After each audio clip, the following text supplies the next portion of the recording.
She knocked on the stranger's door not because she wanted to, but because her 3 children were minutes away from freezing to death in the Montana blizzard. And the man who opened it was about to change all their lives forever. Grace Morgan pulled her threadbare wool shawl tighter around her shoulders, though the fabric did little against the wind that cut through the valley like God's own fury.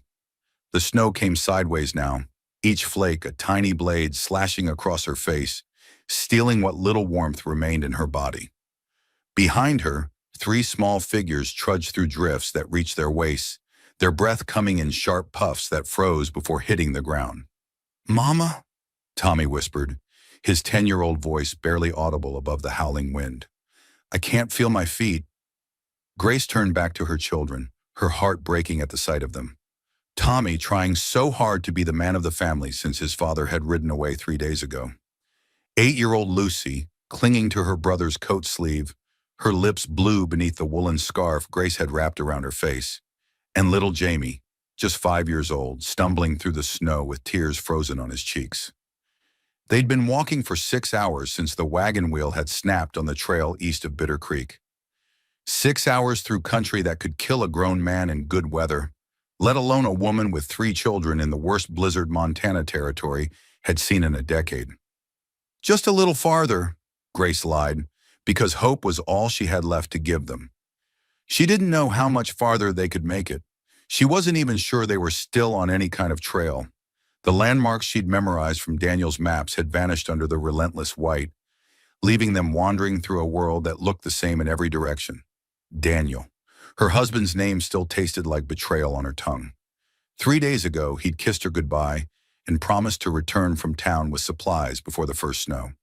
Instead, she'd found his note tucked under the sugar tin. "Gone to California. Fresh start. You'll manage. You always do." $20 and a half-empty flour sack. That's what 15 years of marriage had been worth to him. The worst part wasn't the abandonment. It was the timing. Daniel had known the blizzard was coming, had seen the signs in the sky that every frontier family learned to read like scripture. And he'd left anyway, taking their only horse and leaving them stranded at their homestead, with winter closing in like a fist. Grace stumbled, her worn boot catching on something buried beneath the snow. She went down hard, her knees hitting the frozen ground with a crack that sent pain shooting up her spine. For a moment she stayed there gasping, fighting the urge to simply lie down and let the cold take her. "Mama!" Lucy's small voice cut through the wind, sharp with terror. Grace forced herself up. She couldn't quit. Not when Tommy was watching her with eyes too old for his face. Not when Lucy was depending on her to know what to do. Not when Jamie needed her to keep moving forward even when forward felt impossible. That's when she saw it. A light flickering faintly in the distance, half hidden by the curtain of snow and the dark shapes of pine trees. Not starlight, too steady for that. Not wildfire, too controlled. Lamplight. Someone was home. "There," she said, pointing with a shaking hand. "Do you see it?" Tommy squinted through the storm. "Is it friendly, folks?" Grace almost laughed at the question. In 15 years on the frontier, she'd learned that friendly folks were as rare as summer snow. Most people out here minded their own business and expected others to do the same. Some were decent enough to help a neighbor in need. Others might see a woman alone with 3 children as something else entirely. But they were past the luxury of choice now. The temperature was dropping with the sun, and the wind was picking up strength. In another hour, maybe 2, they'd start dropping. First Jamie, then Lucy, then Tommy, and finally her. The Montana wilderness had swallowed whole families for less than what they'd already endured. "Friendly or not," Grace said, gathering what remained of her strength, "we're about to find out." They stumbled the last 100 yards together, Grace half carrying Jamie while Tommy and Lucy held on to her coat. By the time they reached the cabin, Grace's knuckles were too numb to feel the door beneath them. She raised her fist and knocked. Once, twice, 3 times, nothing. She knocked again, harder this time, using the side of her fist. "Please," she called, though her voice came out as little more than a rasp. "Please, we have children." For a long moment, there was only the sound of wind trying to tear the world apart. Then finally she heard it, the scrape of a chair across wooden floors, the heavy thud of boots, the rattle of a door bolt being drawn back. The door opened, and Grace found herself looking up at a man who filled the entire frame. He was tall, broad across the shoulders, with dark hair that hung past his collar and a beard that hadn't seen a razor in months. His clothes were rough homespun wool and leather, patched but clean, and his hands, God, his hands were enormous. But it was his eyes that stopped her breath. Dark as winter nights and just as cold, they took in the sight of her and the children with an expression she couldn't read. Not cruel, but not kind either. Just measuring. For a heartbeat, Grace wondered if she'd made a terrible mistake. For 3 heartbeats that felt like hours, Cole Ryder stood in his doorway, studying the woman and children before him. He'd learned long ago to read danger in the mountains, wolves, bears, men with ill intentions. But this was something different. This was desperation wearing a woman's face, with 3 pairs of eyes that held the particular emptiness that came just before the cold claimed them. The woman swayed on her feet, one hand pressed against the doorframe to keep herself upright. Her children clustered behind her like frightened quail, steam rising from their small bodies in the frigid air. The oldest boy, maybe 10 years old, had his arms wrapped around the 2 smaller ones, trying to shield them from wind that could strip flesh from bone. Cole had seen enough frozen corpses in his 15 years on the mountain to recognize the signs. Blue lips, that glassy look in the eyes, the way they shivered in sharp, violent bursts instead of the steady trembling of ordinary cold. They had maybe 20 minutes before the smallest one started shutting down. "Get inside," he said, stepping back from the door. "All of you. Now." The woman didn't hesitate. She stumbled across the threshold, half carrying the youngest child while the other 2 pressed close behind her. Cole slammed the door against the wind, dropping the heavy oak bar into place with movements that spoke of long practice. The warmth hit them like a physical blow. All 4 visitors staggered, overwhelmed by the sudden change from the killing cold outside to the blessed heat that radiated from Cole's stone fireplace. The youngest child, a boy who couldn't have been more than 5, let out a sob and buried his face in his mother's skirt. "Sit," Cole commanded, pulling chairs closer to the fire. "Strip off anything wet." He moved with the efficient calm of someone accustomed to emergencies. From a chest near the fireplace, he pulled thick woolen blankets that smelled of cedar and wood smoke. While the family huddled near the flames, he disappeared into what appeared to be a small side room, returning with a kettle and several chipped tin cups. "Drink this," he said, ladling steaming liquid into the cups. "It's willow bark tea with honey. Bitter, but it'll warm you from the inside." Grace accepted the cup with trembling hands, wrapping her numb fingers around the blessed warmth. She studied their host while her children sipped the tea with careful, grateful silence. He was a large man, not just tall, but built like someone who'd spent years wrestling with the frontier and winning. His clothes were patched but well made, his cabin rough but scrupulously clean. Everything about him suggested competence, self-sufficiency, and the kind of isolation that came from choice rather than circumstance.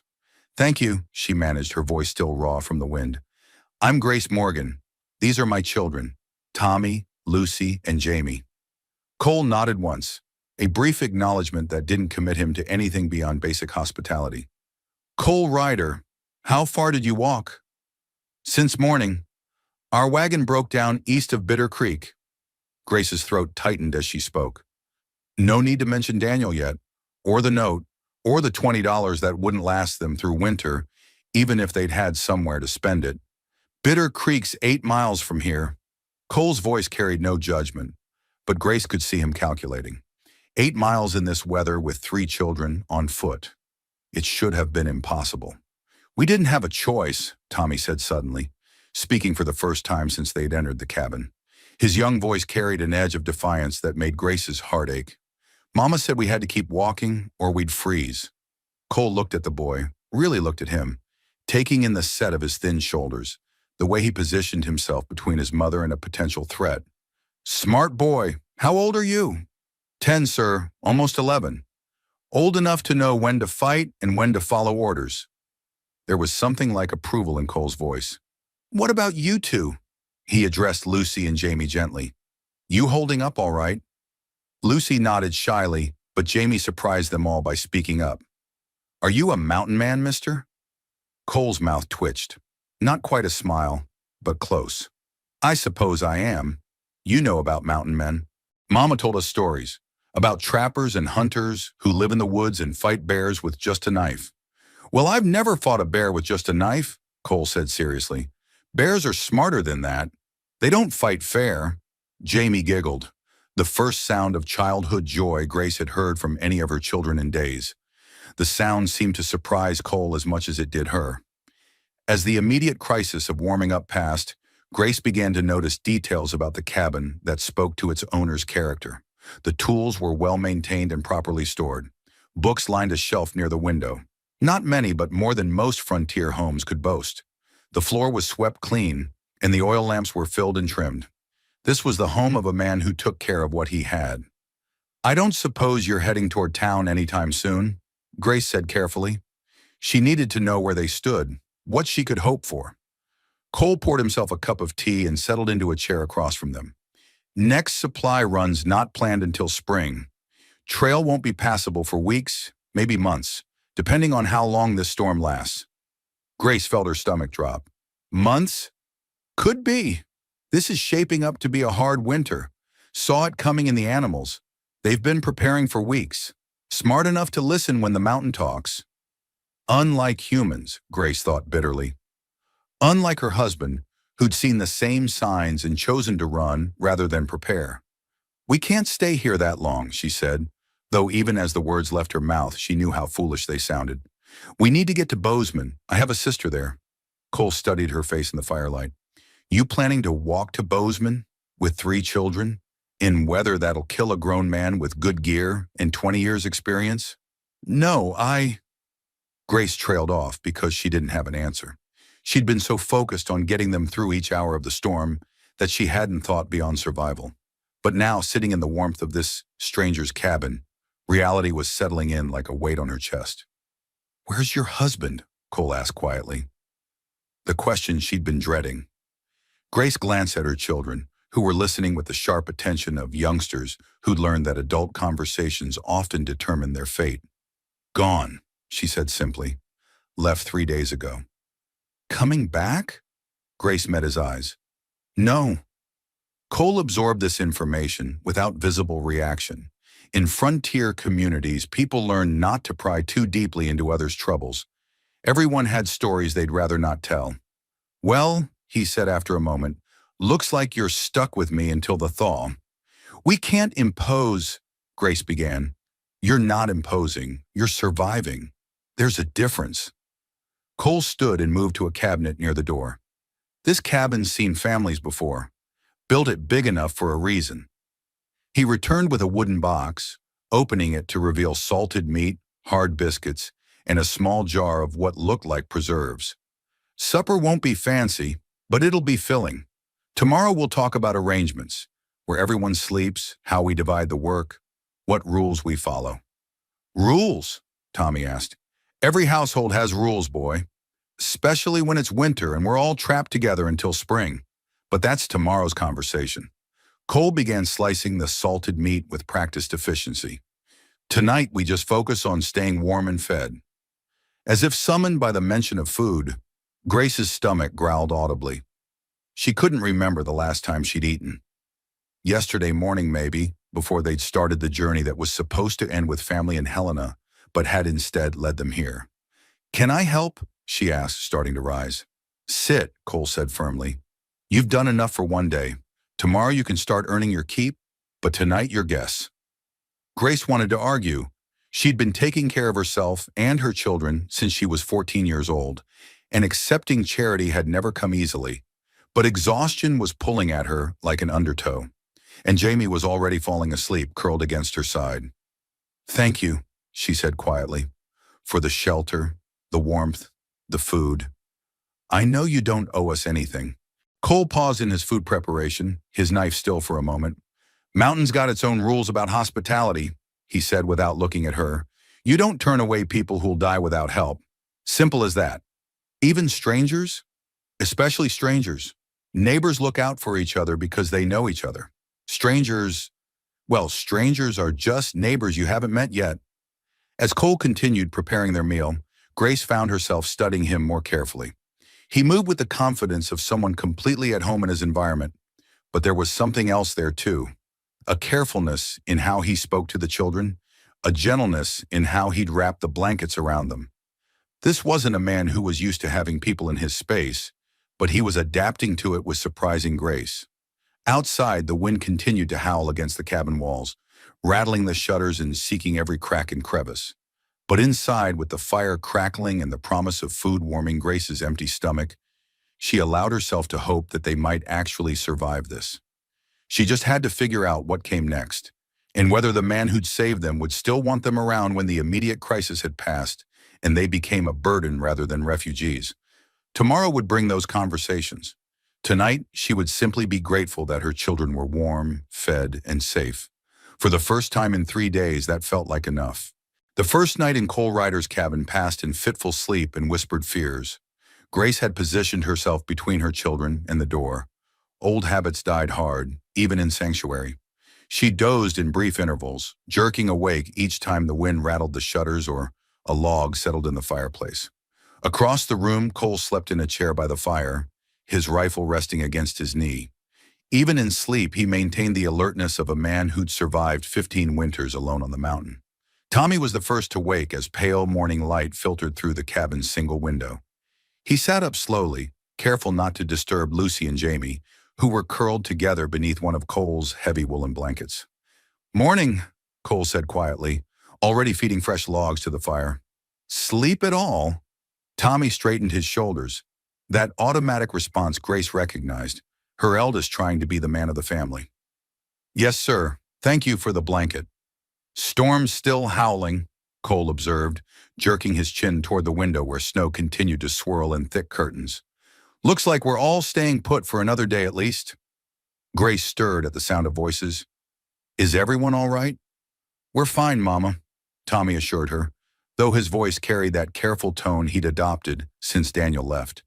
The voice of a child shouldering burdens too heavy for his years. Cole moved to the window, peering out at the white wilderness.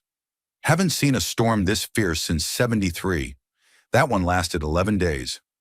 11 days, Grace's voice caught. She'd been hoping they could move on quickly before becoming too much of an imposition. "Could be longer. Mountain decides these things, not us."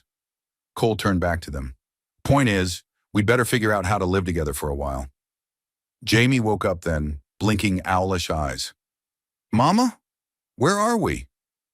"We're with Mr. Ryder, remember? The mountain man who helped us." Jamie's face brightened with 5-year-old resilience. "Are we staying? Can we see the bears?" "No bears this time of year," Cole said seriously, addressing the child as if his questions mattered. "They're all sleeping until spring, but there might be other things to see if the storm passes." As Cole prepared breakfast, cornmeal mush and preserved fruit, Grace studied the cabin more carefully in the morning light.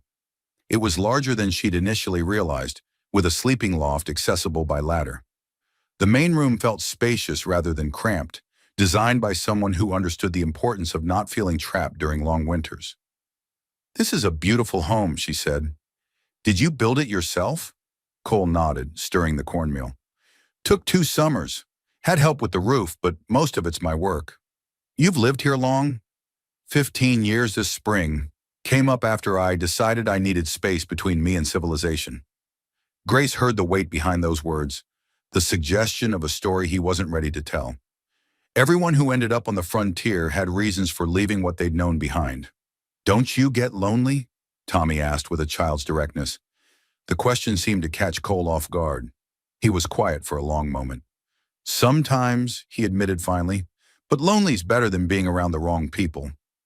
Grace felt something twist in her chest at his words. How many times had she felt exactly the same way, especially in the months before Daniel left?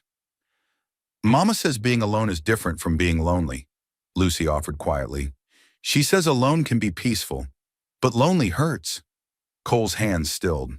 "Your mama's a wise woman." As they ate breakfast, Grace watched the interactions between Cole and her children. He spoke to them as individuals, listening to their questions and answering seriously. When Tommy asked about hunting, Cole explained the difference between survival and sport. When Lucy wondered about his books, he told her she was welcome to look at them. When Jamie asked to help with chores, Cole suggested the boy could stack firewood. It struck Grace that Cole treated her children better in one morning than Daniel had in the final year of their marriage. "I should help with something," Grace said, rising from the table. "I'm not accustomed to sitting idle." "Can you sew?" Cole asked. "Yes, quite well." Cole gestured toward a basket overflowing with clothes needing repair.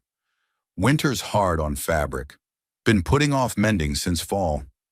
Grace examined the contents: shirts and pants with torn seams, worn patches, missing buttons. The work of a competent man who'd never learned the finer points of needle and thread. "I can handle these." As Grace settled into the work, her children found their own ways to contribute. Tommy helped Cole organize firewood. Lucy began teaching Jamie his letters on a slate board she discovered. The sound filled the cabin with domestic warmth that felt both foreign and familiar. By midday, the storm had intensified. Wind drove snow against the windows with such force that the glass rattled. The cabin groaned but held firm, testament to Cole's building skills. "Good thing we're not still out there," Tommy observed. "Good thing you had the sense to keep walking when things got tough," Cole replied. "Takes courage to walk into a blizzard with 3 children." "Desperation, more like," Grace said without bitterness. "Always have choices," Cole disagreed. "They're just not always good ones. You chose to fight for your children instead of giving up. That matters." The conversation was interrupted by a violent gust that tore one of the shutters loose. It banged against the wall with sharp, rhythmic impacts. "I'll fix that," Cole said, reaching for his coat. "In this weather?" Grace asked, alarmed. "Shutter bangs loose. It'll tear the whole wall apart." Cole bundled himself in layers: coat, hat, gloves, scarf wrapped until only his eyes showed. When he opened the door, wind tried to tear it from his hands. Snow swirled into the cabin, dropping the temperature 10 degrees instantly. "Bar the door behind me," Cole instructed. "Don't open it unless you hear me call your name." Grace did as he said, pressing her back against the door. Through the walls, she could hear Cole working, hammer on nail, wood on wood, metal scraping against logs. The work seemed to take forever, each minute stretching as Grace imagined him lost in the white fury outside. Finally, she heard his voice. "Grace! It's Cole! Open up!" She lifted the bar. Cole stumbled inside, more ice than man, his beard white with frost, hands so cold he could barely move them. Grace helped him shed his frozen layers while the children watched with worried eyes. "Shutters secure," Cole managed through chattering teeth. Grace guided him to the fire, wrapping a blanket around his shoulders. His hands were blue-white, and she began rubbing them gently, trying to restore circulation. "Thank you," she said softly, "for risking yourself for our safety." Cole looked down at her hands working over his, her touch gentle but firm. Something shifted in his expression. Surprise, maybe, or recognition. "Part of maintaining the cabin," he said gruffly. "No," Grace replied firmly. "This was about protecting us. I know the difference." Their eyes met in the firelight, and for a moment, something passed between them, an understanding that went beyond gratitude and hospitality. Grace felt her pulse quicken, a warmth spreading through her chest that had nothing to do with the fire. "Mama," Tommy said quietly, breaking the spell. "Mr. Ryder's hands are getting pink again." Grace looked down to find Cole's circulation returning. She released his hands and stepped back, suddenly aware of how intimate the moment had become. The rest of the day passed in quiet domesticity. Grace continued her sewing while Cole taught Tommy about firewood. Lucy read aloud from one of Cole's books, while Jamie listened with rapt attention. The storm continued outside, but inside something like contentment settled over them. As evening approached, Cole began supper preparations, beans and salt pork with fresh biscuits. Grace tried to help, but found herself relegated to setting the table. "You don't have to do everything yourself," she pointed out. "This is my kitchen," Cole replied. "Tomorrow, if we're still here, you can take over cooking if you want. Tonight, you're still guests." "We can't be guests forever," Grace said quietly. "If this storm lasts as long as you think, we need a better arrangement." "What kind of arrangement?" "Partnership," Grace said firmly. sharing the work, sharing responsibilities. I won't be a burden, and I won't have my children thinking it's acceptable to take without giving back. And if I prefer things my way, Grace met his eyes directly, then we'll find somewhere else to go once the storm passes. Cole studied her face, seeing something that seemed to satisfy him. Partnership, then, starting tomorrow. As they ate supper by lamplight, Tommy asked, Mr. Ryder, what made you decide to live up here by yourself? Cole set down his fork thoughtfully. Sometimes a man needs to figure out who he is when nobody else is watching. Up here, the only opinions that matter are yours and the mountains. People whispered about us in town, Jamie said matter-of-factly. Grace's cheeks burned with embarrassment, but Cole responded gently. People whisper when they're scared.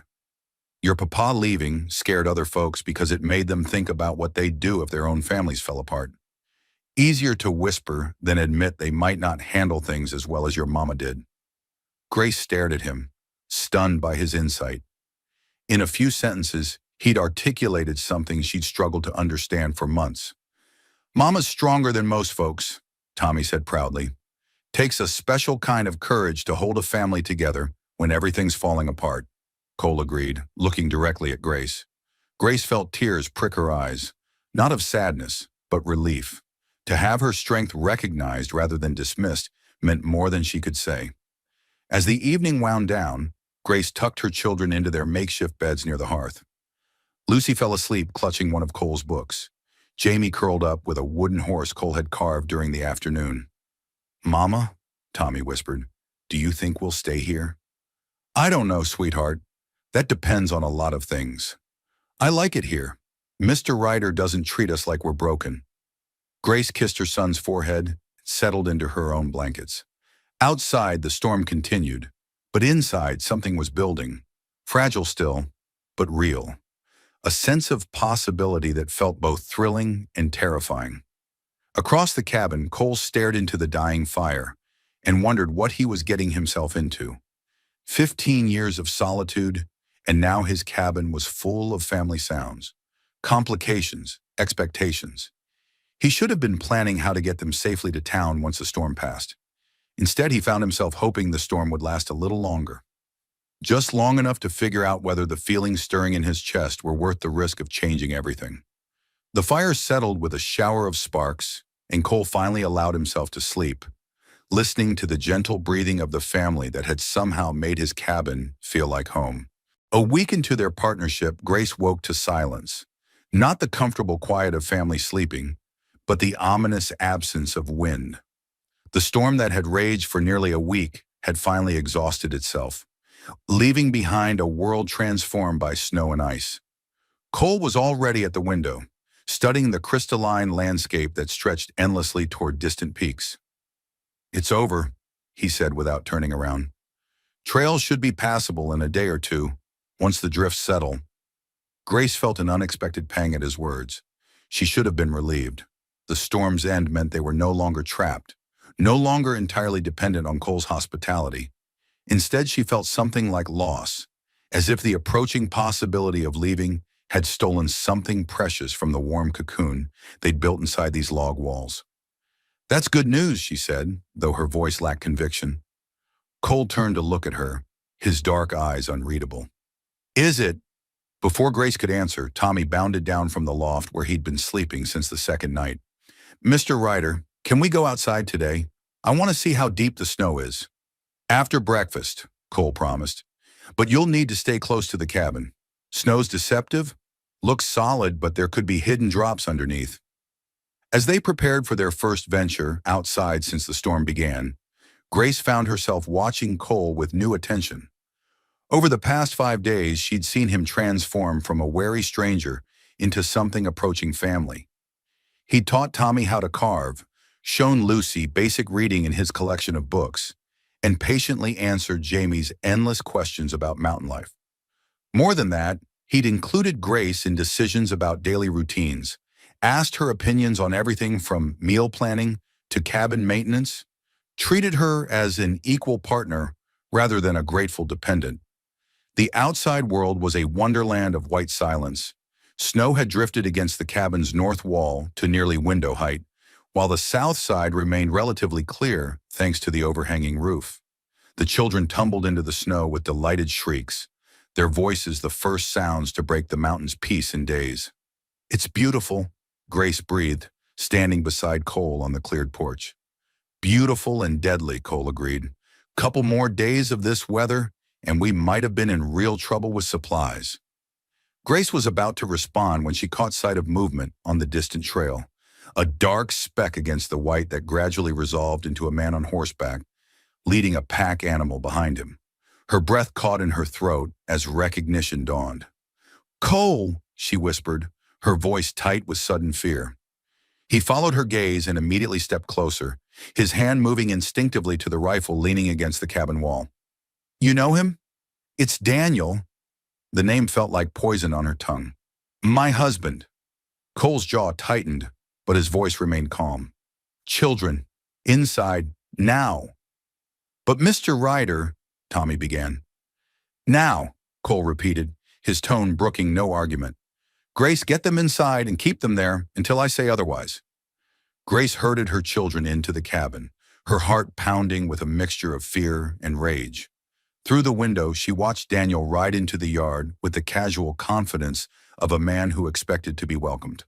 He looked well-fed, well-dressed, entirely unaffected by the hardships his family had endured in his absence.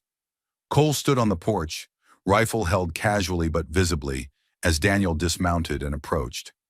Even through the cabin walls, Grace could hear their voices. "Afternoon," Daniel called, his tone friendly but wary. "Name's Daniel Morgan. I'm looking for my wife and children." "That's so." Cole's response was flat, noncommittal. "Had word they might have come this way during the storm. Woman named Grace, 3 young ones." "You seen them?" Grace pressed closer to the window, her children clustered behind her. Tommy's small hand found hers, squeezing tight. "Might have," Cole said carefully. "Question is, what's a husband doing looking for his family instead of protecting them from the storm in the first place?" Daniel's friendly mask slipped slightly. "That's between me and my wife, friend. Now, are they here or not?" "They're here." Cole stepped down from the porch, positioning himself between Daniel and the cabin door. "Question is whether they want to see you." "Want to see me?" Daniel's voice rose with indignation. "I'm their father, their husband. What they want doesn't enter into it." Grace felt her resolve crystallize. She'd been dreading this moment for days, but now that it was here, she found herself filled not with fear, but with fury. How dare he show up now, after abandoning them to face winter alone? How dare he speak of ownership when he'd forfeited any claim to her loyalty the moment he chose his own comfort over their survival? She opened the cabin door and stepped onto the porch, her children close behind her. "Hello, Daniel." Her husband's face brightened with relief and what might have been genuine happiness. "Grace, thank God you're safe. I've been worried sick." "Have you?" Grace's voice was ice. "Worried enough to come back sooner? Worried enough to face the storm with us?" Daniel's expression shifted, becoming placating, manipulative, the face she remembered from countless arguments. "Now, Grace, I know you're upset, but if you'll just let me explain." "Explain what? The note you left? The $20? The fact that you knew the storm was coming and chose to run rather than help your family prepare for it?" "I was going to send for you once I got established in California. It was always the plan." "Liar." The word cracked like a whip. "If that was the plan, you would have discussed it with me. You would have made arrangements. You would have left more than $20 in a half-empty flour sack." Daniel's face flushed with anger and embarrassment. "You're making a scene, Grace. These are private family matters." "Private?" Grace stepped closer to the porch edge, her voice rising. "You made our business public the moment you abandoned us to gossip and speculation. You made it public when you left us to face winter alone. I came back, didn't I? I'm here now, ready to take responsibility." "You came back because California didn't work out," Grace interrupted. "You came back because wherever you went, whoever you tried to become, it didn't give you what you expected. So now you want to reclaim what you threw away." Daniel's mask slipped entirely, revealing the petulant, selfish man beneath. "You're my wife, Grace. They're my children. You belong with me." "No." Grace's voice was quiet now, but it carried the weight of absolute certainty. I belonged with the man I married 15 years ago. That man would never have left his family to face a Montana winter alone. You're someone else now? Someone I don't know and don't trust. You can't keep my children from me, Daniel snarled, his hand moving toward the gun on his hip. Cole's rifle came up smoothly, the barrel pointed directly at Daniel's chest. Actually, she can. Matter of fact, I'd recommend you climb back on that horse and ride out before this conversation takes a turn you won't like. Daniel looked between Cole and Grace, his face working with frustrated rage. You don't understand, Mountain Man. These are legal matters. I have rights. So do they, Cole interrupted. Right to safety, right to choose who they trust, right to live without fear. Far as I can see, you gave up your rights when you chose to run. This isn't over, Daniel said, swinging back into his saddle with violent motions. I'll be back with the law, with papers.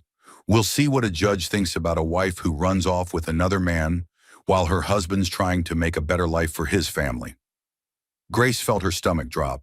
She'd been so focused on the moral arguments, the emotional betrayal, that she hadn't considered the legal realities. In the eyes of the law, Daniel was still her husband, still the children's father. His abandonment might be morally reprehensible, but it wouldn't necessarily void his legal claims. Let him come, Cole said quietly, lowering his rifle as Daniel rode away.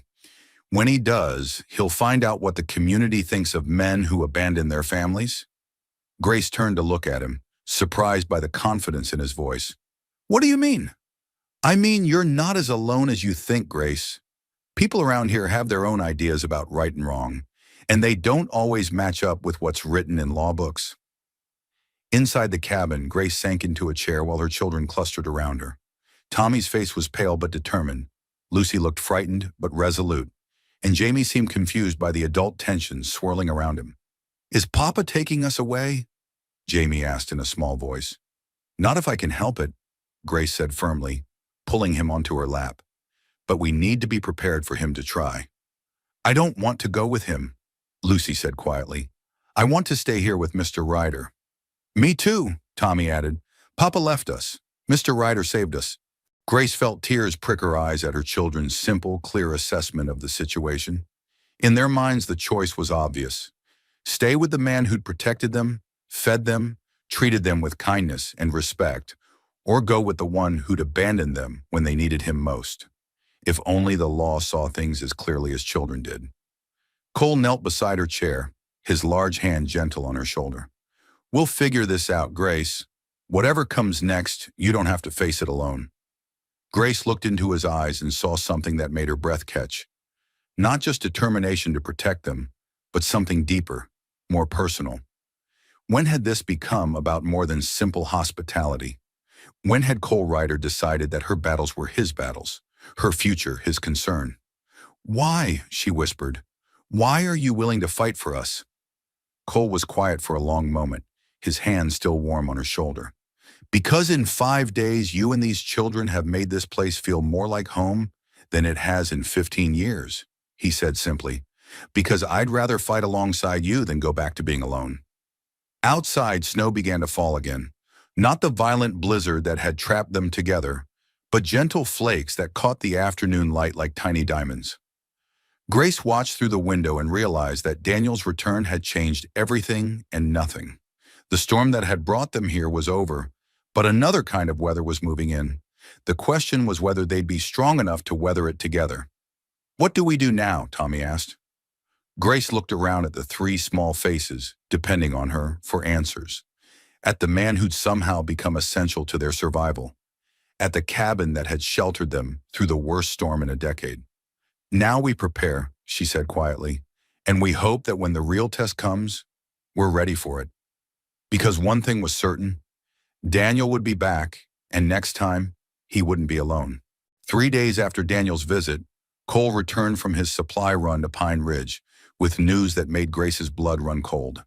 He'd barely unsaddled his horse before delivering the blow that would change everything. He's got papers, Cole said without preamble, his face grim as Winterstone. Custody order signed by Judge Harrison in Helena. Sheriff Mackenzie's riding up tomorrow morning with 2 deputies. Grace felt the world tilt beneath her feet. She'd known this moment would come, had tried to prepare herself for it, but the reality hit her like a physical blow. When? Dawn, most likely. Daniel's smart enough to know that catching us before we're fully awake gives him the advantage. Grace sank onto the porch step, her legs suddenly unable to support her. Inside the cabin, she could hear her children playing. Tommy teaching Jamie a card game, while Lucy read aloud from one of Cole's adventure books. The sounds of innocence, of childhood protected and nurtured. Tomorrow that might all be torn away. "What did people in town say?" she asked quietly. Cole's expression softened slightly. "More than you might expect. Martha Henley runs the boarding house. She said any man who abandons his family in winter has no right to reclaim them when spring comes. Doc Peterson agrees. Even Reverend Walsh, who's usually all about the sanctity of marriage, seems to think Daniel forfeited his moral authority. But moral authority isn't legal authority," Grace said bitterly. "No," Cole admitted, "but it counts for something. Sheriff Mackenzie's a decent man. He won't enjoy this duty, especially not with half the town thinking Daniel's in the wrong." Grace looked up at Cole, this man who'd become so much more than a rescuer, so much more than a temporary shelter from the storm. "You should let us go," she said quietly. "Don't fight this battle. You've done enough." Cole's jaw tightened. "That's not your decision to make." "It is, actually. This is my fight, my mistake, my—" "Your what?" Cole interrupted, his voice sharp with controlled anger. "Your fault that your husband abandoned you? Your fault that he chose his own comfort over his family's survival? Your fault that he's now trying to use the law to cover up his own cowardice?" "My fault for dragging you into it," Grace finished quietly. Cole knelt in front of her, his large hands gentle as they covered hers. "Grace, look at me." When she met his eyes, he continued with quiet intensity. "You didn't drag me into anything. I chose this. I'm choosing this. Every day I wake up in that cabin and see your children happy and safe. Every time I watch you mend clothes or prepare meals or tell stories by the fire, I choose this life over the one I had before." Grace felt tears threaten, but forced them back. She couldn't afford to break down now, not when her children needed her to be strong. What if we lose? What if the law doesn't care about moral authority or community opinion? Then we'll deal with that when it happens. But Grace, ... Cole's voice dropped to barely above a whisper. "I need you to know something before tomorrow comes. These past weeks, having you and the children here, it's shown me what I've been missing all these years alone on the mountain. I'm not just fighting for your right to choose your own life. I'm fighting for the chance to build a life with you." Grace's breath caught. She'd sensed the growing connection between them, had felt her own heart responding to his quiet strength and gentle kindness. But hearing him speak it aloud made it real in a way that was both thrilling and terrifying. "Cole, I know it's complicated," he said quickly. "I know the timing is terrible. But if we're facing this battle tomorrow, I wanted you to know where I stand. Not just as someone who took you in during a storm, but as a man who's fallen in love with your strength, your courage, the way you've never stopped fighting for your children." Before Grace could respond, the cabin door opened and Tommy stepped onto the porch. "Mama, is everything all right? You look upset." Grace quickly wiped her eyes and forced a smile. "Just tired, sweetheart. Mr. Ryder was telling me about his trip to town." Tommy's perceptive gaze moved between the two adults, clearly sensing undercurrents he didn't fully understand. "Is Papa coming back?" Grace exchanged a look with Cole, who nodded slightly, a silent agreement to tell the children the truth. "Yes," she said simply. "Tomorrow morning, with the sheriff." Tommy's face went pale but determined. "Are they going to make us go with him?" "They're going to try," Grace admitted, "but we're not going without a fight." "Good," Tommy said with fierce conviction, "because I don't want to go anywhere with him. None of us do." That evening, as Grace tucked her children into their beds near the fireplace, she tried to find words that would prepare them for what might come without destroying their sense of security. "No matter what happens tomorrow," she told them, "remember that you are loved. Remember that the choices you make about who to trust, who to care about, who to call family, those choices matter. They define who you are. Are you scared, Mama? Lucy asked quietly. Grace considered lying, giving her daughter false comfort. Instead, she chose honesty. Yes, I'm scared, but being scared doesn't mean giving up. Sometimes the most important things we do are the things that scare us most. Mr. Ryder's scared too, Jamie observed with 5-year-old directness. But he's still going to fight for us. Grace glanced toward the kitchen where Cole was cleaning his rifle with methodical precision. Yes, she said softly. He is. Because he loves us, Lucy added matter-of-factly. Grace's throat tightened. Yes, sweetheart, because he loves us. Later, after the children had fallen asleep, Grace and Cole sat together by the dying fire. The cabin felt smaller somehow, as if the approaching confrontation had already begun to compress their world. What will you do if they take us? Grace asked quietly. Cole was silent for a long moment. Follow, he said finally. Make sure you're safe. Make sure Daniel treats you the way you deserve to be treated. And if he doesn't? Cole's hand stilled on the rifle stock. Then I'll remind him that some things matter more than what's written in law books. Grace felt a chill that had nothing to do with the mountain air. Cole, you can't. Violence won't solve this. It'll only make things worse. Won't be violence unless he makes it violence, Cole replied calmly. But I won't stand by and watch him hurt you or the children. Not now, not ever. Grace reached out and covered his hands with hers, stilling his restless movements. Promise me something. Promise me that whatever happens tomorrow, you won't do anything that will take you away from us permanently. Because if we're going to build something together, we need you alive and free to do it. Cole turned his hands palm up, intertwining their fingers. I promise, but you have to promise me something too. What? Promise me you won't give up. Whatever Daniel says, whatever legal papers he waves around, whatever threats he makes, promise me you'll keep fighting for what you want. Not just what seems easiest. Grace looked into his eyes, seeing not just determination, but hope. Hope for a future that seemed impossible, but felt more real than anything she'd ever wanted. I promise. They sat in comfortable silence, hands linked, watching the fire burn down to coals.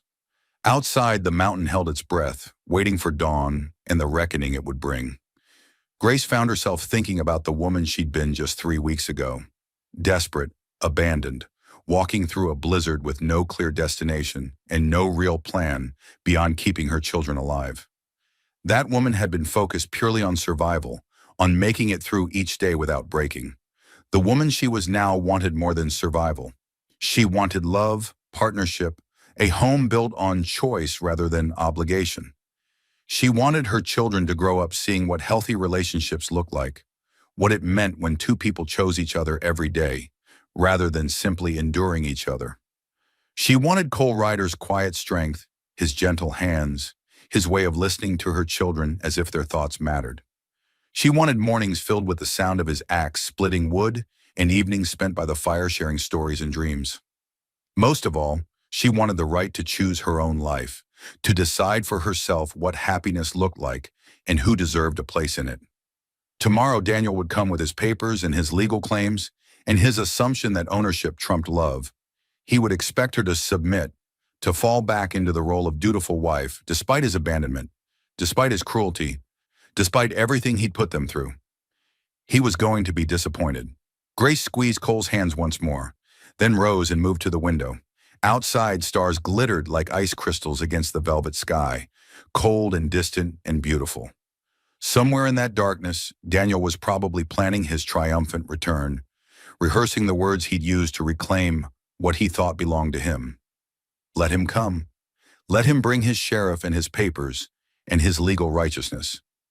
He would find them ready, not just to resist, but to fight for something better than anything he could offer.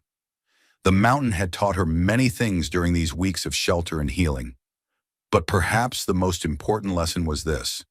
Sometimes the storm that seems like it will destroy you is actually clearing the way for something stronger to grow. Tomorrow's reckoning would determine whether that something was strong enough to survive in the harsh light of day. Dawn came pale and cold, bringing with it the sound Grace had been dreading, the steady rhythm of horses climbing the mountain trail. She stood at the cabin window, Cole's rifle in her hands, watching as four riders emerged from the morning mist like harbingers of judgment. Sheriff Mackenzie rode in front, his badge catching the early light, his weathered face set in lines of reluctant duty. Behind him came his two deputies, young men who looked uncomfortable with their mission, and beside them, straight-backed and radiating righteous satisfaction, rode Daniel Morgan. "They're here," Grace called softly. Cole appeared beside her, his own weapon ready, but held low. "Remember what we discussed. Let me do the talking until we know exactly what we're dealing with." Grace nodded, though her hands trembled slightly on the rifle stock. Behind them, the children huddled together near the fireplace. Tommy trying to look brave, Lucy clutching her favorite book. Jamie pressed close to his siblings with wide, fearful eyes. The riders stopped 20 yards from the cabin. Sheriff Mackenzie dismounted slowly, his movements deliberate and careful. He was a man who'd seen enough violence to prefer avoiding it when possible.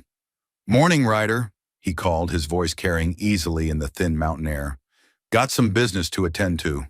Hope we can handle it peaceful-like." Cole stepped onto the porch, Grace close behind him. "Sheriff, always welcome here, you know that. But I can't say the same for all your companions." Daniel swung down from his horse with theatrical confidence. "Sheriff Mackenzie has a legal order, Rider.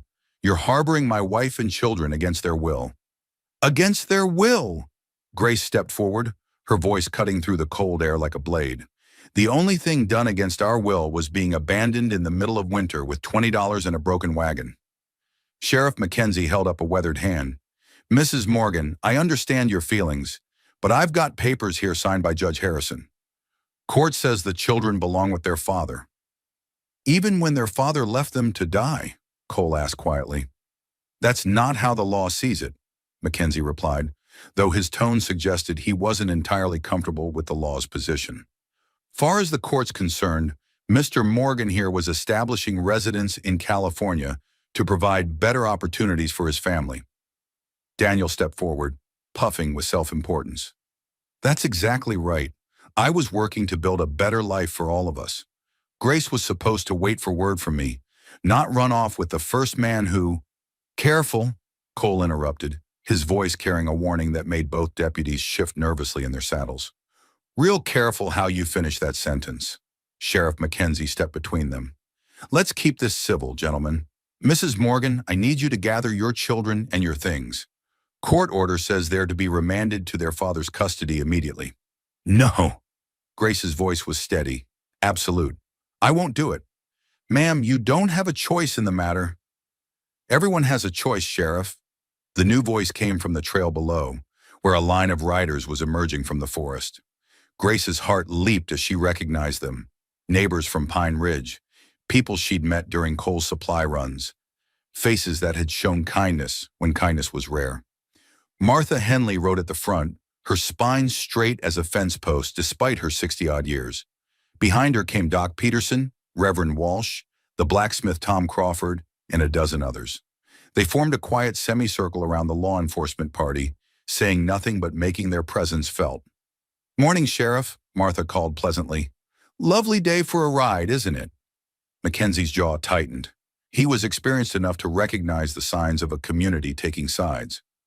"This is official business, Martha. Best you folks head on back to town." "Oh, we're not interfering with official business," Martha replied with deceptive sweetness. "We're just here to witness it. Make sure everything's done proper and legal." Daniel's face flushed red. "This is harassment. Sheriff, arrest these people for interfering with a court order." "They're not interfering," Mackenzie said slowly. "They're just observing." Doc Peterson urged his horse forward slightly.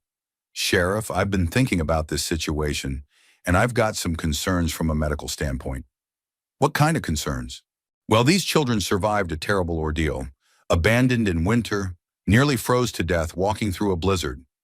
That kind of trauma leaves marks, mental and physical, separating them from the person who saved them, forcing them back into the care of the person who abandoned them."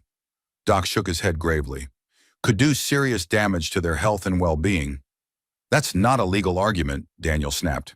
"No," Reverend Walsh said quietly, "but it's a moral one. Whoso shall receive one such little child in my name receiveth me. But whoso shall offend one of these little ones which believe in me, it were better for him that a millstone were hanged about his neck.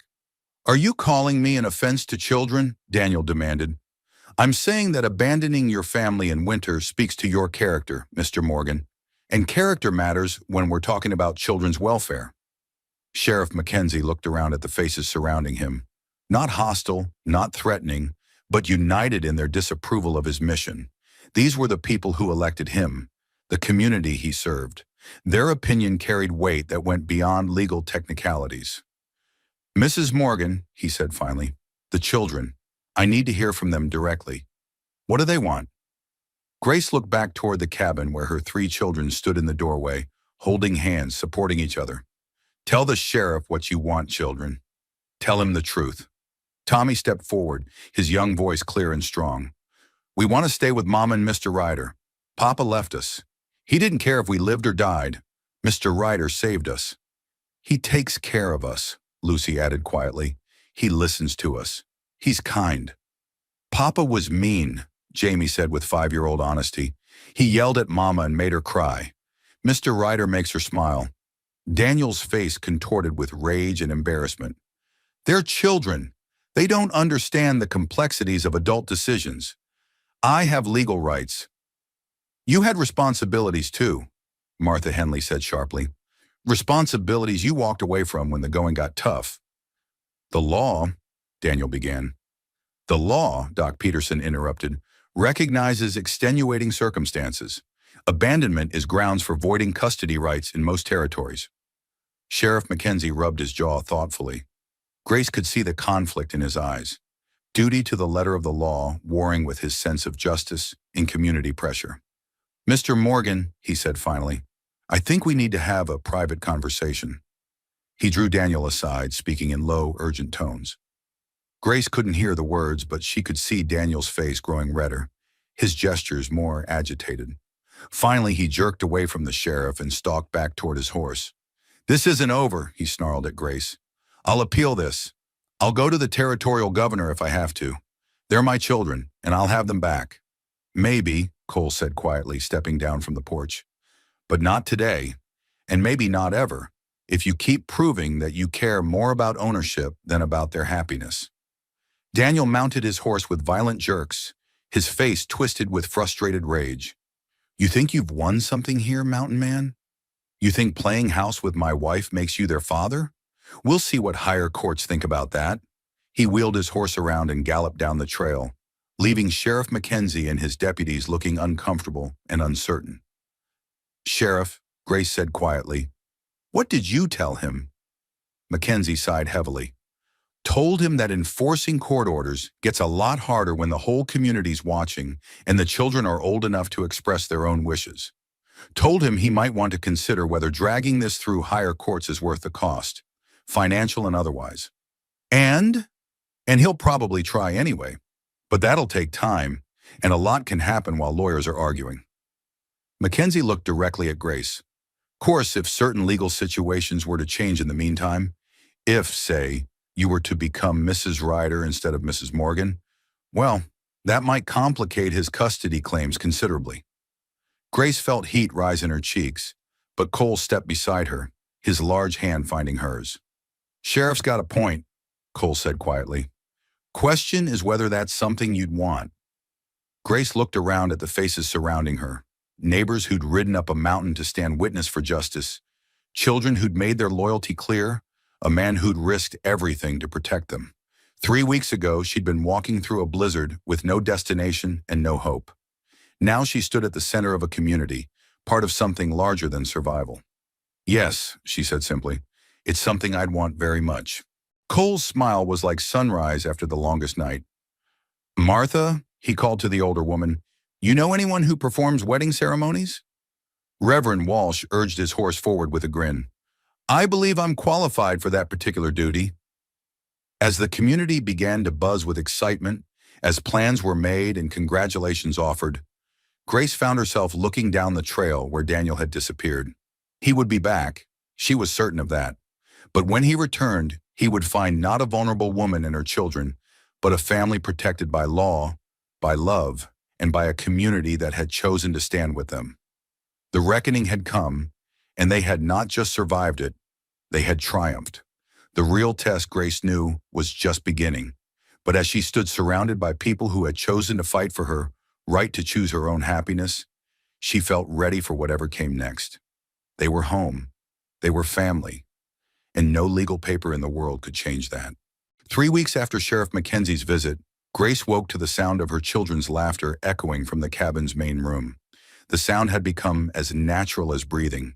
Tommy teaching Jamie how to whittle, Lucy reading stories aloud, all three of them chattering excitedly about the wedding that would take place in 2 days' time.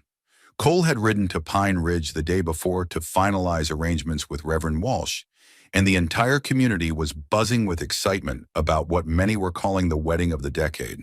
Not for its grandeur, frontier ceremonies were necessarily simple affairs, but for what it represented: a woman's right to choose her own happiness, a family's triumph over legal manipulation, love conquering not just adversity, but bureaucracy itself. Grace stretched luxuriously in the narrow bed Cole had built for her in the cabin's small side room, savoring these last few mornings as Grace Morgan. In 2 days, she would become Grace Ryder, and with that name would come not just love and partnership, but legal protection that no court order could easily override. She was pinning her hair up when she heard it, the sound that had haunted her nightmares for weeks.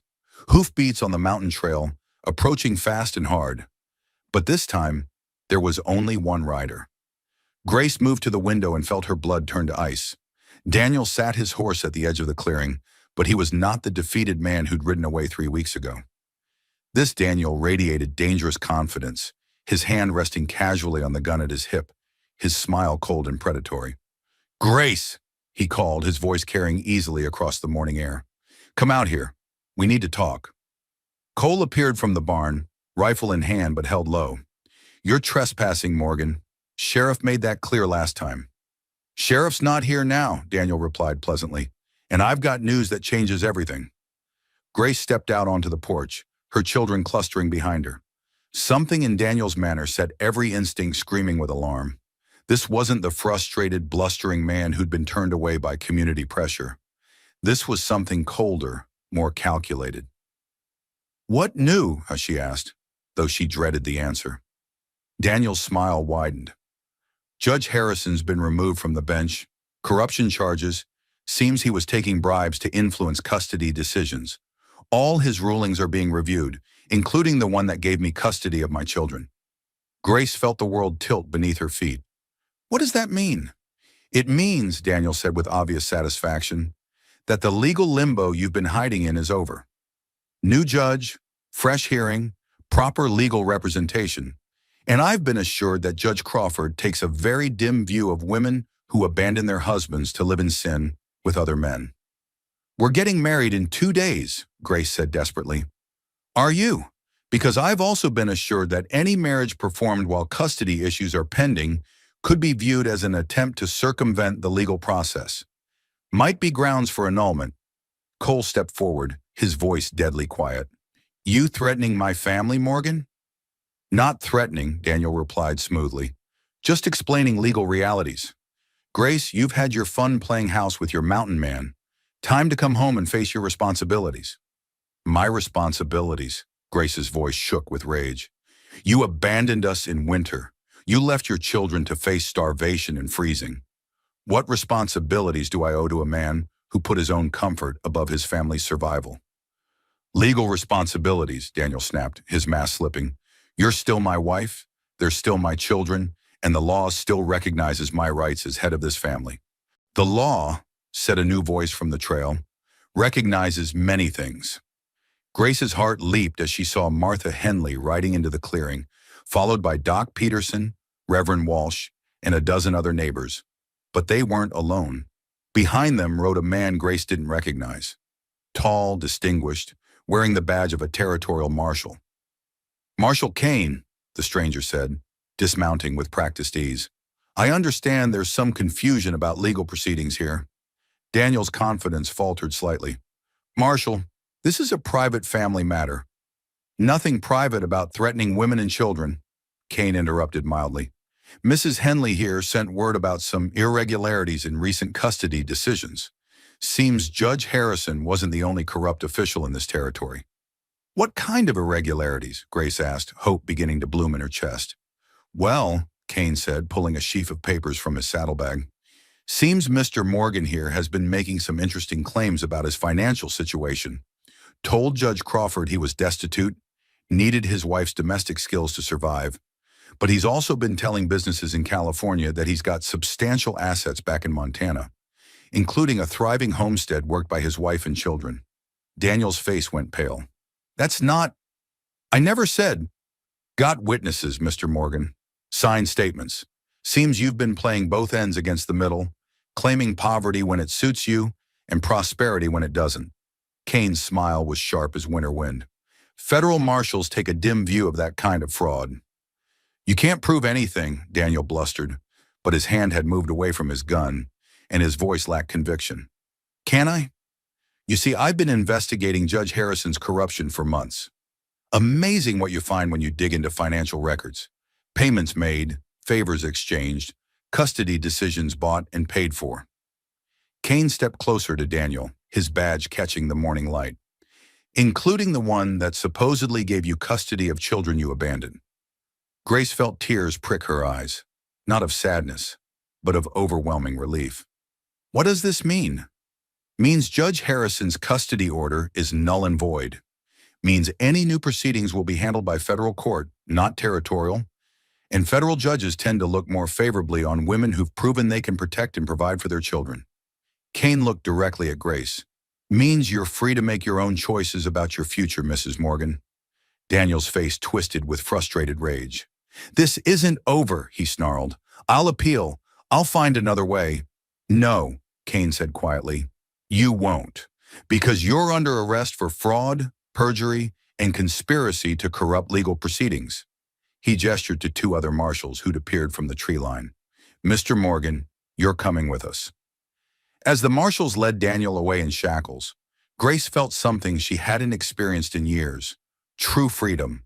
Not just freedom from her husband's cruelty and manipulation, but freedom to choose her own path, to build the life she wanted with the people she loved. Mama, Tommy said quietly, is it really over? Grace looked around at the faces surrounding her. Neighbors who'd become family. Children who'd never stopped believing in her strength. A man who'd shown her what love could look like when it was freely given and received. Yes, sweetheart, she said firmly. It's really over. Cole stepped beside her, his arm slipping around her waist with familiar ease. So, he said with that almost smile she'd grown to love, still want to marry a mountain man? Grace laughed, the first truly joyful sound she'd made in longer than she could remember. More than anything, Reverend Walsh cleared his throat. Well, seeing as how we're all here, and the legal obstacles have been removed, he grinned. Anyone object to moving this wedding up a few days? As the community burst into delighted laughter and began making impromptu plans, Grace found herself thinking about the journey that had brought them to this moment. The blizzard that had nearly killed them had actually been their salvation, leading them to shelter that became home, to a stranger who became family, to a community that chose to stand with them when standing was difficult. What are you thinking about? Cole asked softly. Grace smiled up at her soon-to-be husband, her heart full of gratitude and hope. Just wondering what took us so long to find each other. Maybe we had to become the people we needed to be first, Cole replied.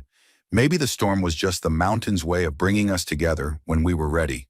As the impromptu wedding preparations swirled around them, Grace pulled her children close and looked out at the peaks that had once seemed so forbidding. Now they looked protective, welcoming, home. In a few hours, she would be Grace Ryder.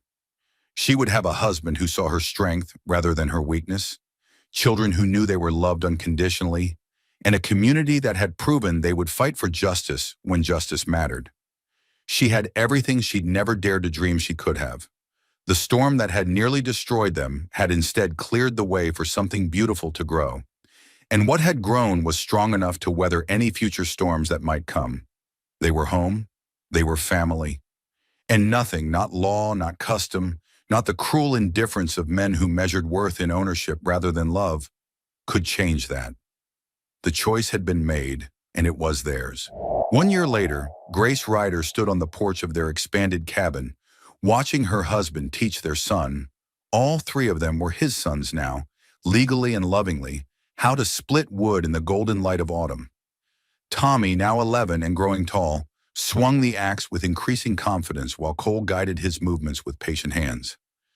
Lucy sat nearby, her latest book forgotten in her lap as she wove wildflowers into a crown for Jamie, who chattered excitedly about the baby sister he was convinced was coming. Grace smiled, her hand moving instinctively to the gentle swell beneath her dress. Jamie wasn't wrong. Come spring, their family would grow by one more. "Mama," Lucy called, holding up her flower crown. "Do you think the new baby will like flowers as much as I do?" "I think," Grace said, settling beside her daughter on the porch steps, "that any baby born into this family will be surrounded by so much love. They'll learn to appreciate all beautiful things." The sound of approaching horses drew their attention to the trail, but Grace felt no fear anymore. Visitors meant neighbors, friends, members of the community that had embraced them so completely. This time it was Martha Henley and Doc Peterson riding up for their weekly visit. "Afternoon, Grace," Martha called, dismounting with a spry energy that belied her years. "How are you feeling, dear?" "Strong," Grace replied truthfully. "Happy." "Good to hear. Got a letter for you. Came through the mail run yesterday." Martha handed over an envelope bearing official territorial seals. Grace opened it with only mild curiosity, then felt her breath catch. "Cole," she called, her voice carrying across the yard. He looked up immediately, reading concern in her tone, and crossed to her side with quick strides. "What is it?" Grace held up the letter, her voice bright with amazement. "It's from the territorial governor. Daniel's appeals have been permanently dismissed. All charges against him have been upheld. And," she paused, hardly believing the words, "formal recognition of our marriage and your adoption of the children. It's all official, all legal, all permanent." Cole's face broke into that rare, brilliant smile that still had the power to make her heart race. "Means we're stuck with each other now, Mrs. Ryder." "Forever and always, Mr. Ryder." As the sun set behind the mountains they now called home, Grace gathered her family close, her husband, her children, the community that had chosen to stand with them. The storm that had driven them to Cole's door seemed like a lifetime ago, a different world entirely. But she remembered the woman she'd been that night, desperate and afraid, walking through a blizzard with no destination and no hope. That woman had been focused purely on survival, on making it through one more hour, one more step. The woman she was now wanted so much more than survival. She had love, partnership, a home built on choice rather than obligation. She had children who grew up seeing what healthy relationships looked like, what it meant when people chose each other every day. Most of all, she had the knowledge that some storms, no matter how fierce they seem, are just clearing the way for something better to grow. And what had grown here, in this mountain sanctuary, was strong enough to last forever. They were home, they were family, they were free, and that was everything. Not every family is born. Some are chosen. Some are forged in the heart of the storm and emerge stronger for having weathered it together. Grace's story reminds us that sometimes the worst moments of our lives are actually clearing the way for the best ones. Her courage to knock on a stranger's door in a blizzard changed everything. Not just for her and her children, but for Cole, who discovered that the solitude he thought he wanted was nothing compared to the family he never knew he needed. What would you do if you were Grace? Would you have had the courage to walk through that blizzard? To stand up to Daniel when he returned? To choose love over security, hope over fear? And what about Cole? Would you have opened your door to strangers in a storm? Risked everything to protect a family that wasn't yours by blood, but became yours by choice? Share your thoughts in the comments below. Have you ever experienced a moment when a stranger's kindness changed your life? Or when you had to choose between what was easy and what was right? Your stories matter, and this community of Wild West Stories listeners is here for them. If Grace and Cole's journey moved you, if you found yourself rooting for their love and their fight for family, Hit that like button to let us know this story touched your heart. And don't forget to subscribe and ring that notification bell. Because out here in the Wild West, there are still so many untold stories of courage, love, and second chances waiting to be shared. Stories of people who refused to give up, who chose hope over despair, who discovered that sometimes the family you choose is stronger than the one you're born into. Thank you for listening, for caring, and for being part of our Wild West Stories family. Until next time, remember, every storm passes, every night ends in dawn, and sometimes the best thing that ever happens to you starts with the courage to knock on a stranger's door. Your words matter here. Your stories matter here. You matter here.